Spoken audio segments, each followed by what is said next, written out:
179 kg de cannabis et 39 boules de cocaïne, c'est la quantité de produits prohibés saisis et présentés ce matin par l'Office central antidrogue OCAD. Les boules de cocaïne ont été saisies sur 2 Nigérians.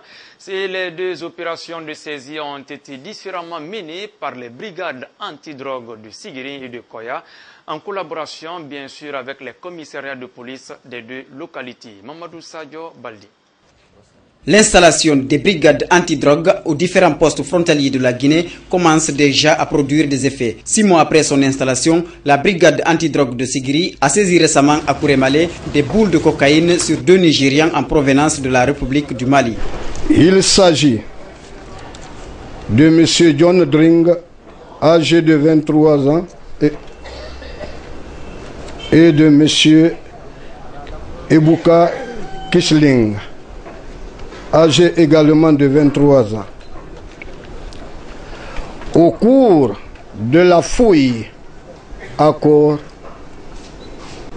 sur M. Dring, 23 boules de cocaïne ont été découvertes et sur M. Kingley, 16 boules de cocaïne, soit un total de 39 boules de cocaïne. Même opération réussie à Wonkifon, une localité située dans la préfecture de Koya, où des trafiquants en provenance de la Sierra Leone ont été interpellés par la brigade antidrogue avec 15 colis de 179 kg de cannabis. C'est grâce à la collaboration des services avec le commissariat central de Koya. Cette quantité a été interpellée en provenance également de la Sierra Leone via Wonkifon.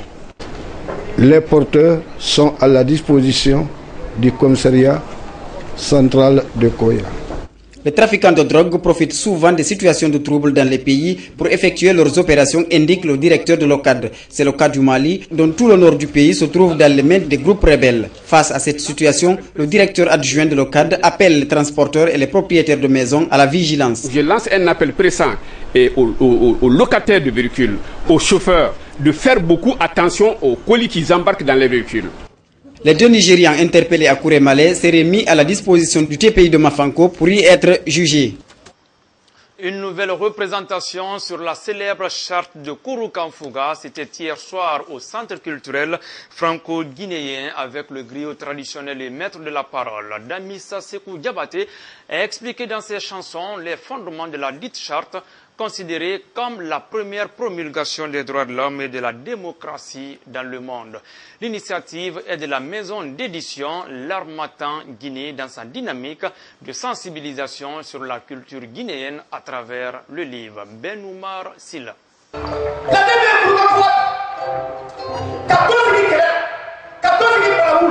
C'est dans une envolée oratoire dont seuls les griots ont le secret, soutenu par le son des instruments traditionnels, que le grand parolier Damissa Sekou Diabaté, expliquant les fondements de la charte de Kouroukanfouga, a révélé que cette charte a défini la place et le rôle de chaque couche sociale dans la société. Pour revaloriser et mettre à la portée de tous les 44 articles de la charte de Kouroukanfouga, considérée comme la première promulgation des droits de l'homme et de la démocratie dans le monde, la maison d'édition Harmattan Guinée a édité et a présenté au public guinéen ce livre de la charte de Kouroukanfouga, une charte qui sert toujours de base aux constitutions les plus modernes des États. À travers ce livre, on voulait faire passer ce message, que la Guinée est une et indivisible.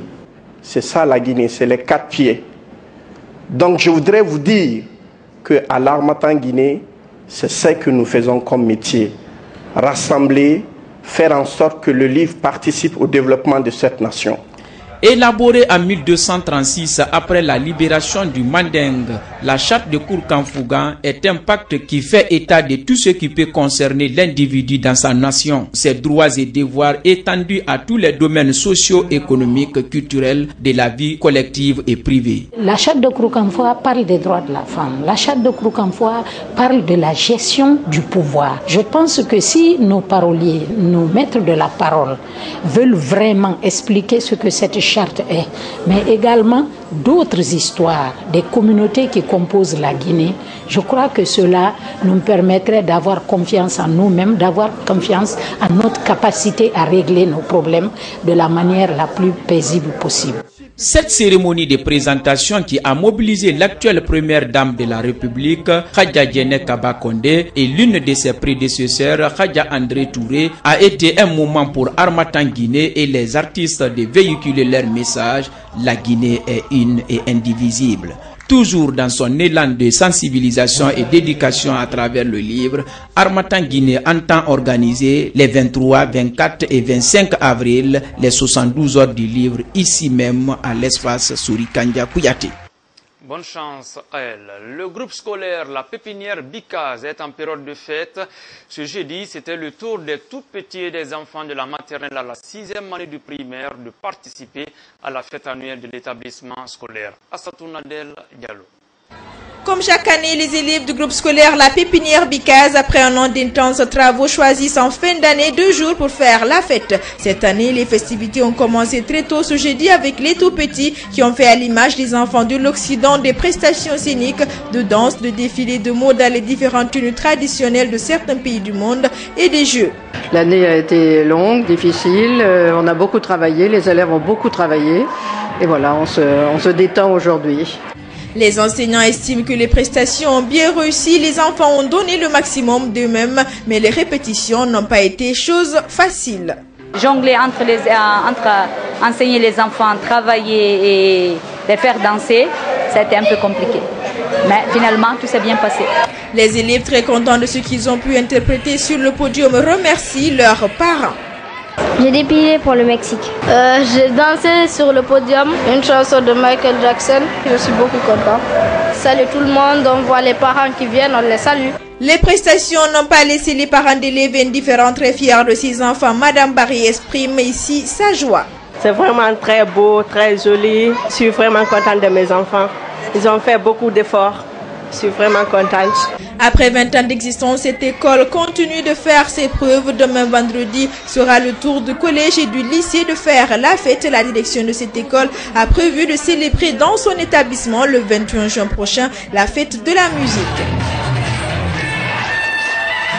Je vous le disais dans les titres, Zen Garden Spa, un univers de beauté qui s'impose peu à peu dans les cœurs des hommes et des femmes de Conakry.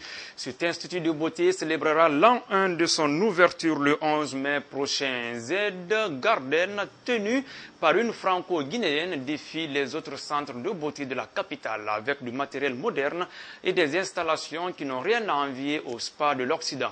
Les clients rencontrés se disent satisfaits de la prestation. C'est un public reportage de Moussa Diawara.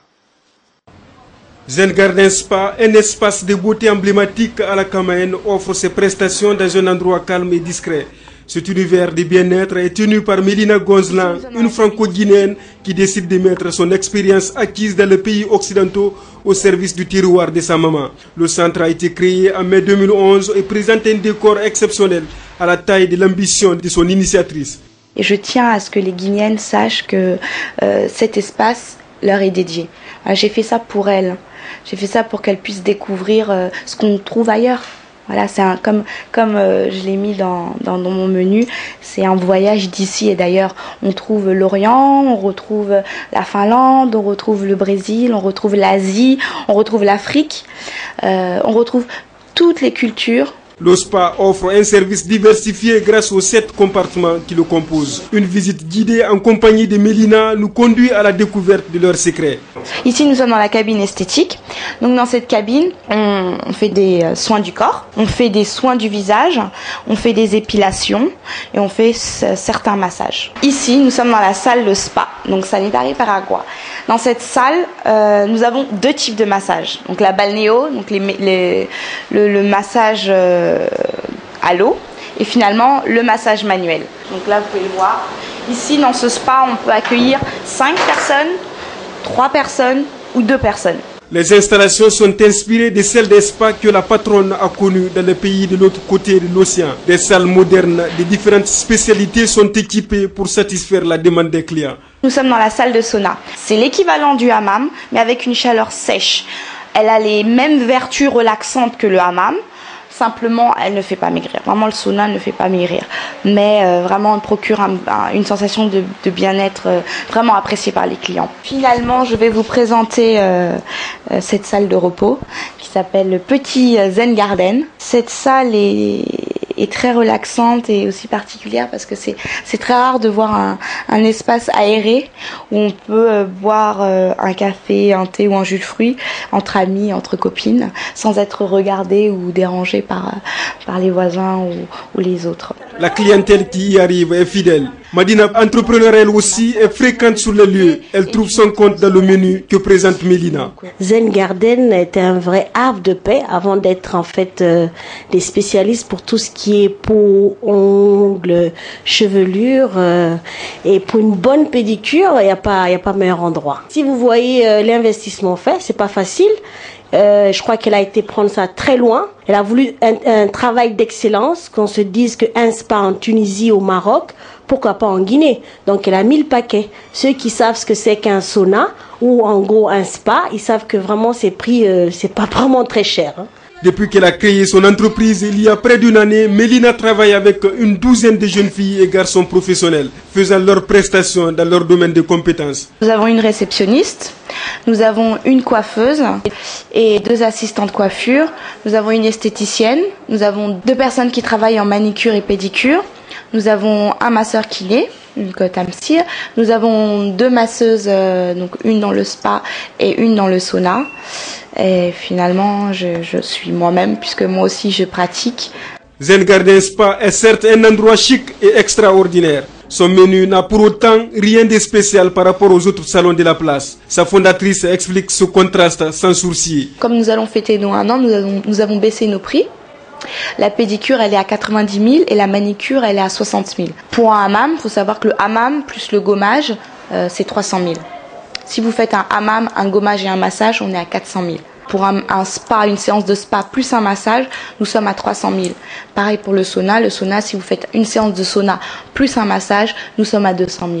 Donc je pense que nous ne sommes pas vraiment chers. Zen Garden Spa souffle sa première bougie le 11 mai prochain. La patronne de ce complexe de bien-être prépare cette fête. Elle explique par ailleurs que le fonctionnement de son entreprise connaît plusieurs difficultés liées principalement à la desserte en électricité et le transport de ces matériels. Vous y êtes invités. Mesdames et messieurs, c'est la fin de ce journal. Avant de se quitter, on rappelle les principaux titres. Quels sont les engagements pris par la Guinée pour avoir bénéficié du programme formel? Le représentant résident du Fonds monétaire international en Guinée l'a expliqué ce matin au cours d'une conférence de presse. Abdoulwane rassure que si la Guinée tient ses promesses, les retombées seront bénéfiques pour le pays. Les femmes leaders d'opinion plaident pour une meilleure représentativité de leurs consoeurs sur les listes électorales. Le REFAMP, Guinée et la CONAC-DCF sillonnent actuellement les états-majors des partis politiques pour réclamer plus de femmes sur les listes électorales. Enfin, Zen Garden Spa est un espace de beauté qui s'impose aujourd'hui dans son secteur à Conakry, moins d'1 an après l'ouverture de cet institut. En fin de journal, vous avez découvert cet espace de beauté qui n'a rien à envier à ceux de l'Occident. Mesdames et messieurs, merci de regarder Évasion Guinée. Bonne suite de programme en notre compagnie. Encore une fois, bonsoir chez vous.